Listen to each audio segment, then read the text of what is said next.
আসসালামু আলাইকুম প্রিয় দর্শক, জানিয়ে দিব এখনকার আলোচিত সকল দেশীয় খবর। শুরুতেই জানিয়ে দেব সংবাদ শিরোনামগুলো। খালেদা জিয়ার শারীরিক অবস্থার পরিবর্তন নেই, সিসিইউতেই চলছে চিকিৎসা। ওসমান হাদির হত্যা চেষ্টাকারীদের প্রসঙ্গে নীরব স্বরাষ্ট্র উপদেষ্টা। সবকিছু তো এখানে বলা যাবে না। ৪৮ ঘণ্টার আলটিমেটাম স্বরাষ্ট্র উপদেষ্টাকে। পাশে দাঁড়িয়েই পদত্যাগের দাবি ডাকসু ভিপির। ভারতে পালিয়েছেন হাদির উপর হামলাকারী শুটার। সেলফি পাঠিয়ে দাবি জুলকারনাইন শায়ের।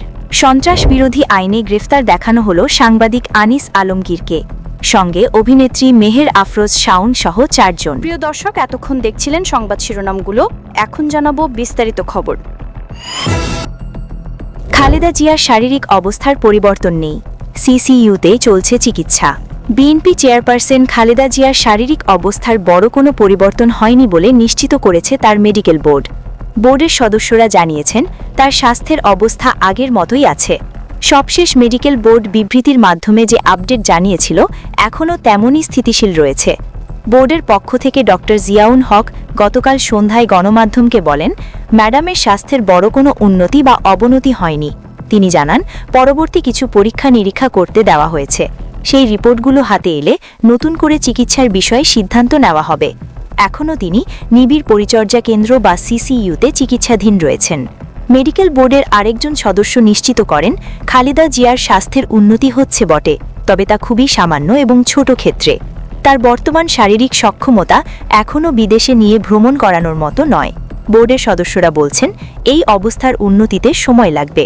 আপাতত দেশে রেখেই তার চিকিৎসা চালিয়ে যাওয়ার সিদ্ধান্ত নেওয়া হয়েছে। এই পরিস্থিতিতে বিএনপি এবং তার অঙ্গ সংগঠনগুলো দ্রুত বিদেশে উন্নত চিকিৎসার জন্য সরকারকে বারবার আহ্বান জানাচ্ছে। তাদের দাবি, দেশে পর্যাপ্ত সুযোগ সুবিধা না থাকায় তার জীবন ঝুঁকিপূর্ণ অবস্থায় রয়েছে।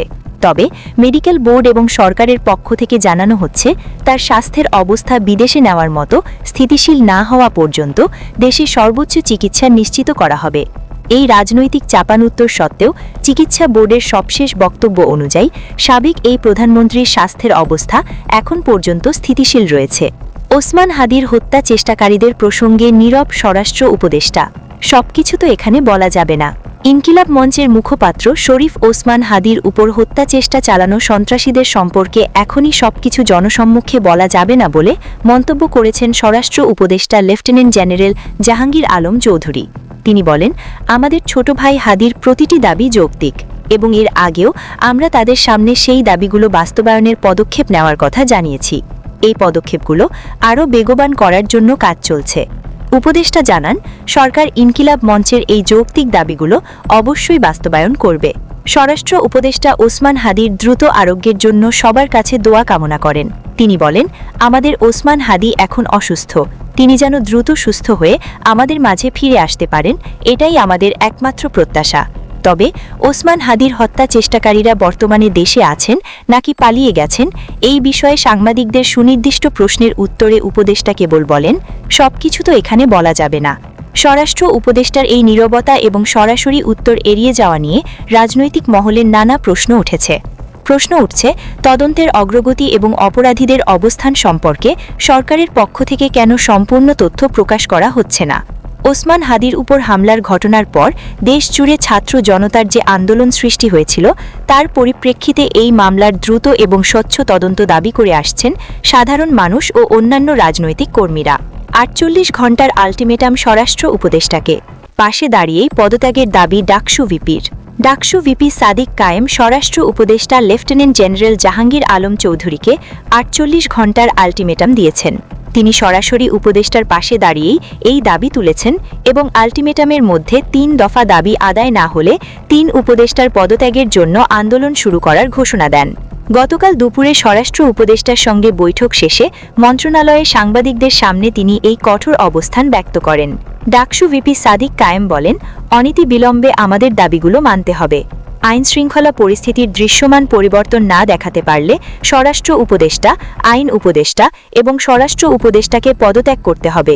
উল্লেখযোগ্য বিষয় হল, সাদিক কায়েম যখন এই আলটিমেটাম এবং পদত্যাগের দাবি জানাচ্ছিলেন, তখন স্বরাষ্ট্র উপদেষ্টা জাহাঙ্গীর আলম চৌধুরী তার পাশেই দাঁড়িয়েছিলেন। এ সময় তাকে অনেকটাই বিব্রত এবং অস্বস্তিতে দেখা যাচ্ছিল।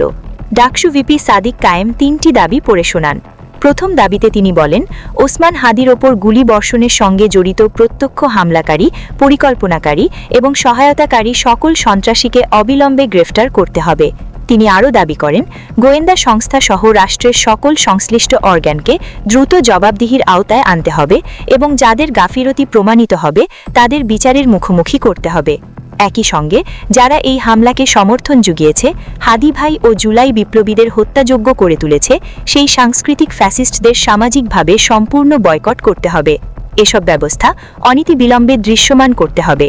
দ্বিতীয় দাবিতে তিনি বলেন, আগামী ৪৮ ঘণ্টার মধ্যে নিষিদ্ধ আওয়ামী লীগের বিরুদ্ধে এলাকাভিত্তিক চিরুনি অভিযান শুরু করতে হবে। নিষিদ্ধ ঘোষিত সংগঠনের বিভিন্ন স্তরের সকল সন্ত্রাসীকে গ্রেফতার করতে হবে এবং সব ধরনের অবৈধ অস্ত্র উদ্ধার করতে হবে। হুঁশিয়ারি দেন তিনি, এ বিষয়ে সরকারের অবহেলা আর সহ্য করা হবে না।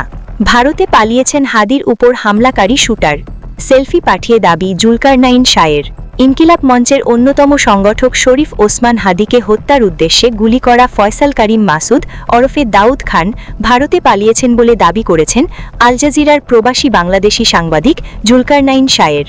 শাহের সামাজিক যোগাযোগ মাধ্যমে লেখেন, ইনকিলাব মঞ্চের সংগঠক ওসমান হাদিকে হত্যার উদ্দেশ্যে গুলি করার ঘটনার সঙ্গে জড়িত শুটার সাবেক ছাত্রলীগ নেতা ফয়সাল করিম মাসুদ ওরফে দাউদ খান এবং তার সহযোগী মোটরবাইক চালক আলমগীর হোসেন গতকাল ময়মনসিংহের হালুয়াঘাট সীমান্ত পাড়ি দিয়ে ভারতে প্রবেশ করেছেন।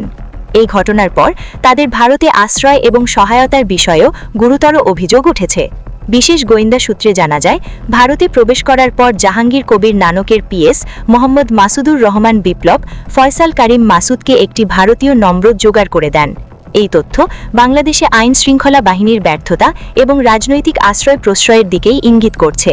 একজন চিহ্নিত অপরাধী হত্যা চেষ্টার পরপরই আন্তর্জাতিক সীমান্ত পেরিয়ে পালিয়ে যাওয়া এবং সেখানে রাজনৈতিকভাবে প্রভাবশালী ব্যক্তির সহায়তার খবরটি জনমনে গভীর উদ্বেগ সৃষ্টি করেছে। এই খবরটি আন্তর্জাতিক অঙ্গনেও বাংলাদেশের আইনশৃঙ্খলা পরিস্থিতি এবং বিচার ব্যবস্থা নিয়ে প্রশ্ন তুলেছে। মাঝে মধ্যে দু একটা খুন খারাপই হয়, এটা বিচ্ছিন্ন ঘটনা। হাদি প্রসঙ্গে সিইসি প্রধান নির্বাচন কমিশনার এএমএম নাসিরউদ্দিন ইনকিলাব মঞ্চের আহ্বায়ক শরীফ ওসমান হাদির উপর গুলি চালানোর ঘটনাকে একটি বিচ্ছিন্ন ঘটনা হিসেবে উল্লেখ করেছেন। একই সঙ্গে আসন্ন নির্বাচন এবং দেশের সার্বিক আইন শৃঙ্খলা পরিস্থিতি নিয়ে যে কোনো ধরনের সংশয় ও দুশ্চিন্তা দূর করার আহ্বান জানান। তিনি বলেন, নির্বাচন আয়োজনের জন্য নির্বাচন কমিশন সম্পূর্ণ প্রস্তুত এবং নির্ধারিত সময়ে নির্বাচন অনুষ্ঠিত হবে। আইন শৃঙ্খলা পরিস্থিতির অবনতির প্রসঙ্গে প্রধান নির্বাচন কমিশনার প্রশ্ন তোলেন, আইন শৃঙ্খলা অবনতি হলো কোথায়? মাঝে মধ্যে দু একটা খুন খারাপি হয়, হাদির একটা ঘটনা হয়েছে, আমরা এগুলোকে বিচ্ছিন্ন ঘটনা মনে করি।